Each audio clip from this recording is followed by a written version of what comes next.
Bueno, Sandro Raspo, un placer tenerte en Mundo Agro y en primer término consultarte acerca de, en base a lo que venís trabajando, los ensayos que vienen realizando, la tarea que ustedes vienen predicando en cuanto a la utilización de una solución tecnológica muy sencilla, de acuerdo a lo que vos has planteado alguna vez y económica, como es cultivos de servicio. ¿Les puede ayudar a los productores en el contexto que estamos viviendo, creciente aparición de malezas y sobre todo falta de humedad en el suelo? Buenas noches, Julio, ¿qué tal? ¿Cómo te va? Buenas noches a la Un gente gusto. de Mundo Agro. Mira, los cultivos de cobertura siempre ayudan y básicamente han venido a quedarse en semi-reemplazo de las pasturas. Si vos me preguntás a mí y quiero generar carbono y quiero proteger el suelo y quiero tener diversidad y quiero tener carbono, pero también quiero tener nitrógeno, y yo te digo, sembrate una pastura perenne, ponete hacienda, practicá la ganadería. Ahora bien, en el contexto del país que vivimos no es posible, se han ido los alambres, se han ido las aguadas, es complicado el tema de la ganadería, complicado el tema personal de la ganadería. Yo en casi todos los campos que atiendo trato de poner un sistema ganadero para dar diversidad. Así que bueno, empezamos a atarnos a los cultivos de cobertura, que no son nada más ni nada menos que un parche verde o un parche de vida en un momento del año que no hay vida. Ujú. Y eso lo que ha hecho es ir transformando, ir transformando la tierra para plantar a un suelo para cultivar. Ujú. ¿Y a qué me refiero la tierra para plantar?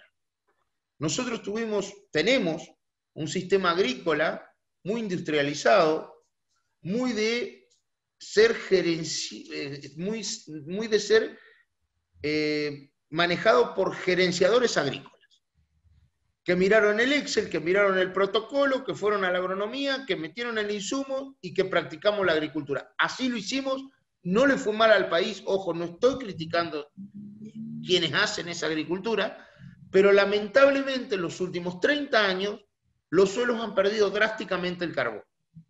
Una de las maneras de recuperar ese carbón, una de las maneras de recuperar esa diversidad es utilizando cultivos de cobertura. Ahora bien, ¿qué cultivo de cobertura? ¿Para qué y por qué? Yo he tenido la suerte de que he tenido de profesor a quien creo que hizo el puntapié inicial en la Argentina, que es el doctor Alberto Quiroga, del Intanguil, y él siempre nos enseñó, ni nos dice, che, un cultivito, como le dice Beto, un cultivito de cobertura. ¿Por qué y para qué? Y ahí empezamos a discutir, ¿por qué y para qué? Bien, yo conozco un poco, no conozco mucho la zona de Córdoba, pero conozco lo que es la parte de Ascochinga, conozco Villa Totoral, conozco el sur de Córdoba, donde prácticamente tenemos los campos nosotros, o sea, conozco algo de la región. Y básicamente el problema que tienen los cultivos de cobertura no es el agua, sino eso nos lo puede explicar Javier Ventura. Javier Ventura, un chico de Córdoba, que hace cultivos de cobertura en el Chaco. 500 milímetros. Beto Quiroga los empezó a hacer en Dorila, 600 milímetros. Beto, ¿por qué los hizo en Dorila? Control de erosión. Pero a su vez se dio cuenta que al cubrir el suelo, ese suelo en vez de evaporar agua, evapotranspiraba por las plantas. Entonces, la cosecha de agua, al momento de la siembra del cultivo, era igual con o sin cultivo de cobertura.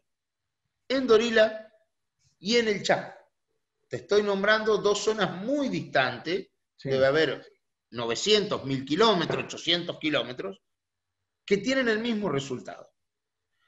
Ahora bien, y ahí es donde nosotros tenemos que tener el pulso para manejar un cultivo de cobertura.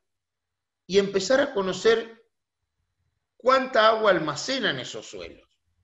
Si nosotros tenemos suelos que almacenan poco, tarro chico, le digo yo, el tarro es chico, cuando te digo tarro chico es como nuestro campo, que a profundidad efectiva almacenamos 80 milímetros, 90 milímetros, no tengo apuro en quemar ese cultivo de cobertura.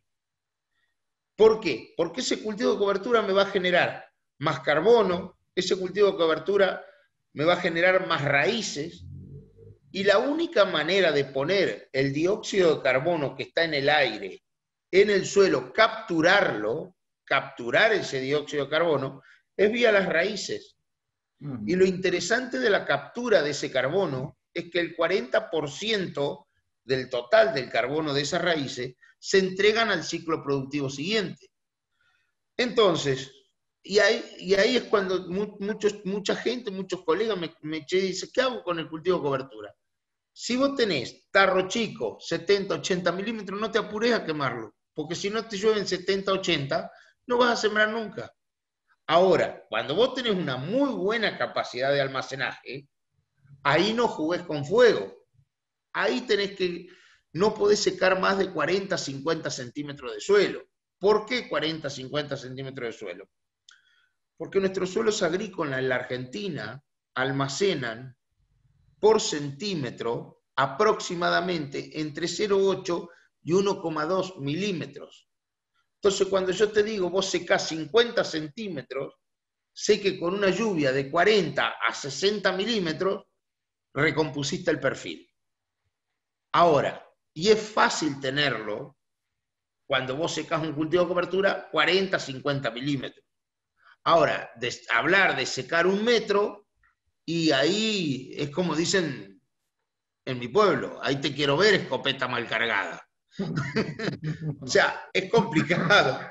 Es complicado porque vos necesitas una lluvia de 100 milímetros toda junta para mojar eso. Sí. El gran secreto es como no tengas un sándwich seco entre la parte húmeda del suelo, la parte subsuperficial del suelo y la parte superficial. Entonces, tu management, tu manejo, depende de conocer eso, por un lado. Por otro lado, depende también hacia dónde vas.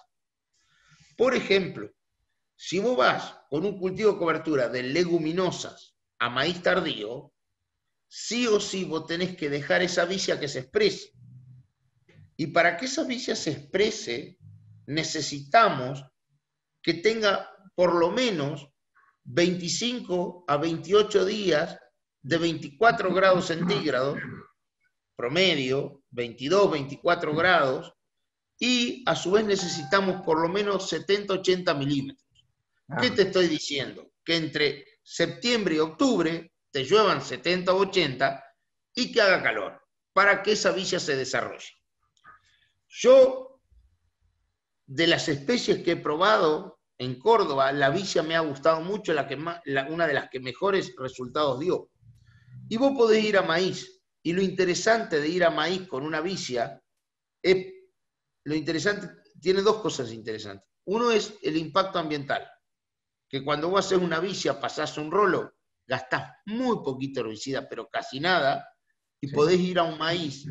Y lo otro interesante es que prácticamente no tenés que usar fertilizante nitrogenado, con todo lo que conlleva el fertilizante nitrogenado, con el tema de la huella del carbono, ¿no es cierto? Sí, está bien. Entonces, esto es muy importante. Ahora bien, ojo con la vicia, porque la vicia es nuestra amiga, es la reina de los cultivos de cobertura, pero el problema que tiene es que cuando vos te pasaste del 25-30% de floración, ahí sí te saca entre los 60 y los 80 centímetros, te seca el suelo. Ajá. Es decir, cuando tiene ese nivel de desarrollo de mata por encima del suelo que se ve realmente muy impactante como cultivo de cobertura, pero que tiene, imaginamos que en una de esas el desarrollo radicular mucho más extendido y en una de esas termina complicando. Exactamente. Por el otro lado, donde tenés suelos pesados, como en la zona de Jesús María que hemos encontrado en algunas reuniones, es muy interesante porque ¿qué pasa? Si esos suelos pesados tienen una humedad interesante en el otoño, esas raíces de vicia perforan y mandan el carbono y el nitrógeno y descompactan mucho. Lo interesante que tiene la vicia es la fijación simbiótica de nitrógeno y la cantidad de nitrógeno orgánico que le meten al sistema. Que eso hace que en parte nos independicemos manejándolo bien de los fertilizantes nitrogenados.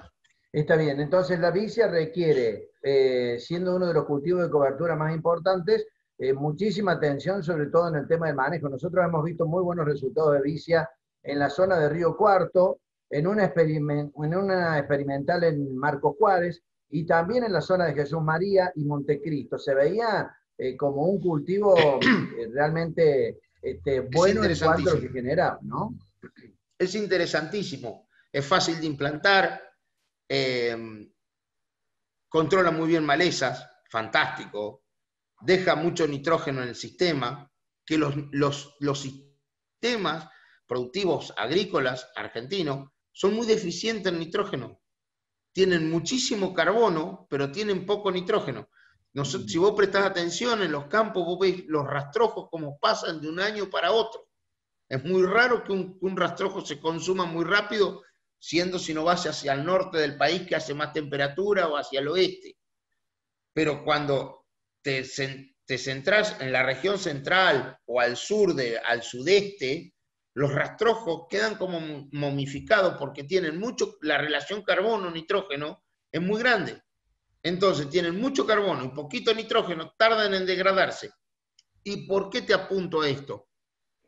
Porque los cultivos de cobertura, en el 85% de los casos, no deprimen rendimiento por la falta de humedad, por la falta de agua, por el consumo de agua de esos cultivos de cobertura, sino que deprimen rendimiento por el reciclaje de nutrientes. Nosotros empezamos a usar los cultivos de cobertura y fue un salto cualitativo en el control de malezas. Hace 6-7 años, los cultivos de cobertura, el productor argentino vio que usando cultivo de cobertura usaba muchísimo menos herbicida. Empezó a controlar las malezas. Bien, pero ¿cuál es el problema? ¿Qué cultivo de cobertura por excelencia se hace en la Argentina? Centeno. Sí. Hay hectáreas y hectáreas y hectáreas de centeno. Yo te puedo contar la experiencia que yo tengo en los campos que manejo y en los ensayos que yo llevo, los macro ensayos que yo llevo. En la medida de que yo uso centeno y repito centeno sobre centeno, centeno sobre centeno, y hago soja, yo tengo un módulo que hago en una misma parcela, una macro parcela, el mismo cultivo de cobertura. Y es el módulo que yo hago centeno sobre centeno, centeno sobre centeno, y lo fertilizo, está entre los 5 mejores márgenes brutos en 3 años de soja, pero no en rendimiento. ¿Por qué? Porque faltan nutrientes. ¿Por qué? Porque voy con la pala y tengo esponjoso 5 centímetros de suelo o 6. Mientras que donde yo repito vicia, soja, vicia, soja, vicia, soja, es el mejor margen bruto y el mejor rendimiento. A pesar de que para poder hacer soja, no dejo expresar esa vicia a su máxima expresión. Yo al primer primordio floral abierto, corto el ciclo de la vicia, porque en realidad siembro la soja en verde arriba de esa vicia.